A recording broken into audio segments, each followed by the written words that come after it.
వందే మాత్రం. నేను మీ journalist Navata. Welcome to R voice. ఇప్పుడు నేను చెప్పే వీడియో వీలైనంతగా షేర్ చేయండి. అంటే ఆలయాల విషయంలో వర్క్ బోర్డులు క్రైస్తవ మిషనరీలు ఎలా వ్యాపించేశాయి. ఈరోజు ప్రతిష్టాత్మకమైన అయ్యప్ప స్వామి ఆలయాల నిర్ణయం తీసుకోవాలంటే కూడా వర్క్ బోర్డు అసలు అవసరం ఏంటి, అంటే ఆలయాలు అనేవి ఎంత ప్రమాదకరంలో ఉన్నాయో ప్రతి ఒక్కరూ తెలుసుకోవాలి. ఇది ఏదో నేను మాట్లాడుతున్న మాట కాదు, మా వాళ్ళు ప్రూఫ్స్ స్క్రీన్ మీద వేస్తారు చూడండి. కేరళ ప్రభుత్వం కోర్టులో దాఖలు చేసిన అఫిడవిట్ చెప్తున్న మాట. ఈ అఫిడవిట్లో ఏముందో మీకు తెలుసా? చాలా ఆశ్చర్యపోతారు. శబరిమల ఆలయం సెక్యులర్ సంస్థ కాబట్టి శబరిమల ఆలయానికి సంబంధించిన ఏ నిర్ణయం తీసుకోవాలన్నా వర్క్ బోర్డు మరియు క్రైస్తవ నాయకత్వాన్ని కూడా సంప్రదించాలి అని పేర్కొన్నారు. శబరిమల ఆలయం సెక్యులర్ సంస్థ కాబట్టి శబరిమల ఆలయం సెక్యులర్ ఎలా అవుతుంది?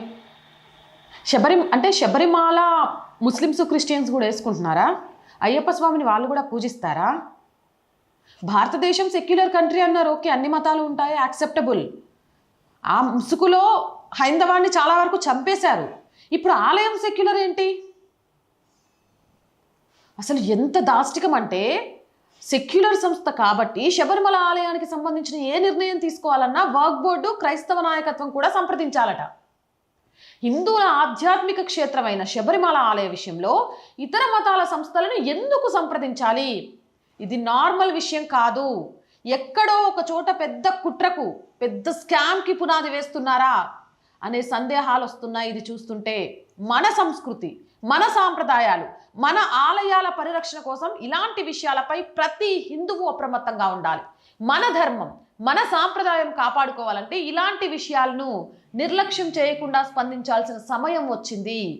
హిందూ దేవాలయాల సొంత విషయంలో ముస్లిం వర్క్ బోర్డ్, బావర్ లాంటి ముస్లిం దర్గాను ఇతర క్రిస్టియన్ సంస్థలకు ఎందుకు సంప్రదించాలి?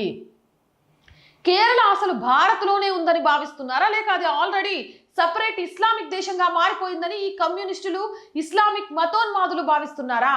అయ్యప్ప స్వామి ఆలయానికి దీనికి సంబంధం ఏంటి? దీని మీద హిందువులు చైతన్యమై ఖచ్చితంగా పోరాటం చేయాలి. లేకపోతే ఈరోజు కేరళ విషయంలో, కేరళ అయ్యప్ప స్వామి విషయంలో వక్ఫ్ బోర్డు నిర్ణయం తీసుకోవాలంటున్నారు. రేపు తిరుపతిలో అంటారు, ఇంకో రోజు ఇంకో ఆలయంలో అంటారు, ఇంకో రోజు ఇంకో ఆలయంలో అంటారు. ఇప్పటికే దర్గాల రూపంలో మన ఆలయాల ముందుకు వచ్చేసి మన ఆలయాలలో ఏమైనా పూజలు చేసుకోవాలంటే వాళ్ళ పర్మిషన్ తీసుకునే పరిస్థితి దాష్టికాలకు తీసుకొచ్చేసిండ్రు. ఇంకా మనం కళ్ళు మూసుకొని నిద్రపోతూనే ఉంటే మనల్ని ఆ నిద్రలోనే పైలోకాలకు పంపించేస్తారు. కాబట్టి వేకప్, మేల్కొనండి, దీని మీద పోరాటం చేయండి. అందరికీ తెలియాల్సిన విషయం. సో వీలైనంతగా షేర్ చేయండి. జై హింద్, జై భారత్. అండ్ రోజు చెప్తుందేనండి, R group of channels, R voice, R political, R Sanskriti, 3 మన ఛానల్సే. So please subscribe our channels. Content బాగుంది అనిపిస్తే లైక్ చేయండి, షేర్ చేయండి. మీ అభిప్రాయం ఏదైనా నిస్సంకోచంగా కామెంట్ సెక్షన్లో తెలియజేయండి. ఆర్థికంగా మీరు చేసే ప్రతి చిన్న సహాయం కూడా ఆర్ వాయిస్కి చాలా చాలా చాలా అవసరం. ఆర్థికంగా మీ సపోర్ట్ కోసం ఆర్ వాయిస్ ఎదురు చూస్తూ ఉంటుంది. సపోర్ట్ చేయాలి అనుకునేవారు సబ్స్క్రిప్షన్ పక్కనే జాయిన్ అనే బటన్ ఉంది. 1 to 5 లెవెల్స్ ఉన్నాయి. ఏదో ఒక లెవెల్లో సపోర్ట్ చేయండి.